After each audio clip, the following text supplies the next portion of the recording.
द्विजप्रिय संकष्टी चतुर्थी 2025। तिथि, शुभ मुहूर्त, पूजा विधि और सकट चौथ व्रत कथा। संपूर्ण जानकारी। द्विजप्रिय संकष्टी चतुर्थी 2025। हर साल फाल्गुन माह के कृष्ण पक्ष की चतुर्थी तिथि को द्विजप्रिय संकष्टी चतुर्थी मनाई जाती है। इस दिन दुख बाधाओं से छुटकारा पाने के लिए गणेश जी की पूजा अर्चना की जाती है। हमारे हिंदू धर्म में गणेश जी को प्रथम पूजनीय देवता माना गया है। किसी भी धार्मिक कार्यों की शुरुआत गणेश जी की पूजा अर्चना के साथ की जाती है। धार्मिक मान्यता है कि गणेश जी की पूजा करने से कार्यों की विघ्न बाधाएं दूर होती हैं और सभी कार्य बिना किसी अड़चन के सफल होते हैं।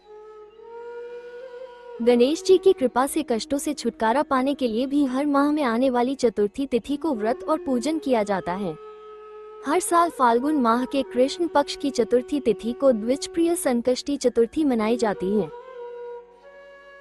ऐसा कहा जाता है कि इस दिन गणेश जी की पूजा करने से सभी दुख बाधाओं से मुक्ति मिलती है और जीवन में सुख शांति बनी रहती है। आइए जानते हैं द्विजप्रिय संकष्टी चतुर्थी की सही तिथि, शुभ मुहूर्त और पूजा विधि। कब है द्विजप्रिय संकष्टी चतुर्थी?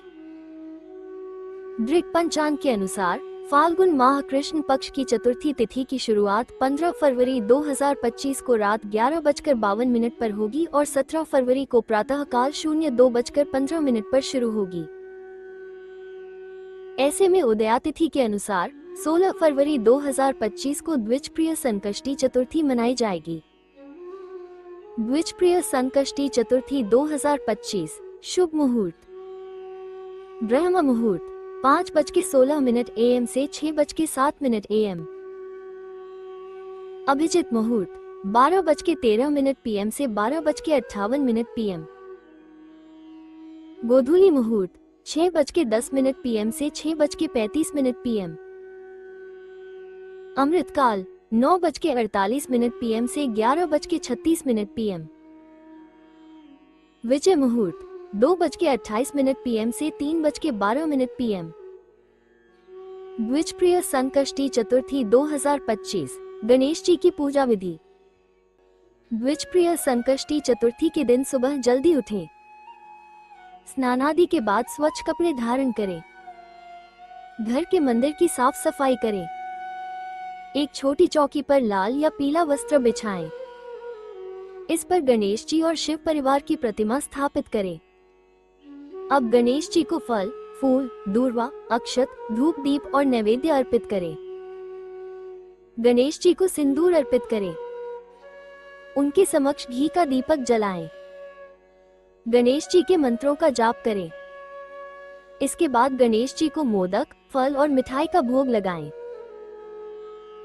अंत में गणेश जी के साथ सभी देवी देवताओं की आरती उतारें और खुशहाल जीवन की कामना करते हुए पूजा समाप्त करें। सकट चौथ की व्रत कथा। एक देवरानी जेठानी थी।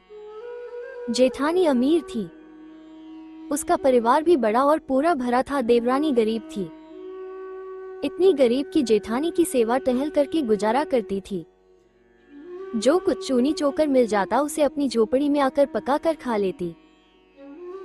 फूटे घड़े से पानी पीकर टूटी चारपाई पर सो जाती। सुबह उठकर फिर जेठानी की सेवा करने चली जाती। साल भर का त्योहार आया। देवरानी भूखी प्यासी जेठानी की टहल करती रही। रात को जब आने लगी तो और दिनों की तरह चूनी चोकर भी नहीं दिया। खाली हाथ झोपड़ी में आई। खेत से बथुआ तोड़ लाई। थोड़े से चावल के कन ढूंढ कर इकट्ठे किए। कन के लड्डू बनाए, बथुआ बनाकर रख लिया। रात को सकट माता आई। टिटिया की ओर खड़ी होकर बोली, ब्रह्मणी खोलो केवड़ा। देवरानी बोली, चली आओ माता, केवड़े कहाँ हैं? भीतर आते ही सकट माता ने कहा, बड़ी भूख लगी है। देवरानी ने कहा, माता जो कुछ दिया है खाओ। कन के लड्डू और बथुआ के धूंधा आगे रख दिए। जब सकट माता छक कर खा चुकी तो बोली, पानी तो पिला। देवरानी फूटी गगरी ले आई। पानी पीकर सकट माता ने सोने की इच्छा की।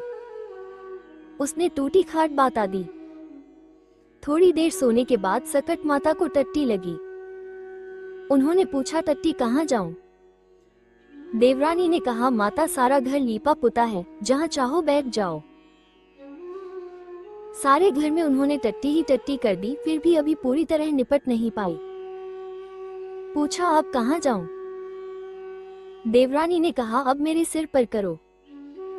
उन्होंने उसके सिर से पांव तक टट्टी से नहला दिया और चली गई। सुबह जब देवरानी उठी तो सारी झोपड़ी कंचनमय हो गई। चारों तरफ सोना ही सोना बिखरा पड़ा था। जल्दी जल्दी बटोर कर रखने लगी, पर सोना चुकता ही नहीं था और वह रखते रखते थक गई। इधर जब समय से देवरानी नहीं पहुंची तो जेठानी बहुत बिगड़ने लगी। जेठानी बोली, कल त्योहार था, सारा काम पड़ा है, और देवरानी जी कहाँ अभी पता नहीं है। उसने अपने लड़के को भेजा और कहा, जाकर फौरन बुला लाओ। लड़के ने जो खबर दी तो जेठानी का जी धक से रह गया। दौड़ी दौड़ी पहुंची, देखा चारों तरफ सोना ही सोना बिखरा पड़ा है। देवरानी से पूछा, किसको घूसा, किसको मूसा? देवरानी सहज भाव से बोली, न किसी को घूसा न मूसा, ये सब सकट माता की कृपा है। जेठानी ने पूछा, ऐसी क्या सेवा की तूने जो सकट माता प्रसन्न हो गई? देवरानी बोली, मैंने तो कुछ नहीं किया, केवल कन के लड्डू और बथू के घूंधा दिए थे खाने को। इस प्रकार उसने सब कुछ बता दिया। जेठानी घर आए और गरीबों की तरह रहने लगी। साल भर बाद जब सकट माता का त्योहार आया तो देवरानी की भांति कनक के लड्डू बनाए और बथुआ के धूंधा बनाए। फूटी गगरी और टूटी चारपाई रख दी और सकट माता की राह देखने लगी। रात में सकट माता ने दरवाजा खटखटाया। जेठानी ने कहा, माता के बड़े कहाँ है, टिटिया खोल आ जाओ।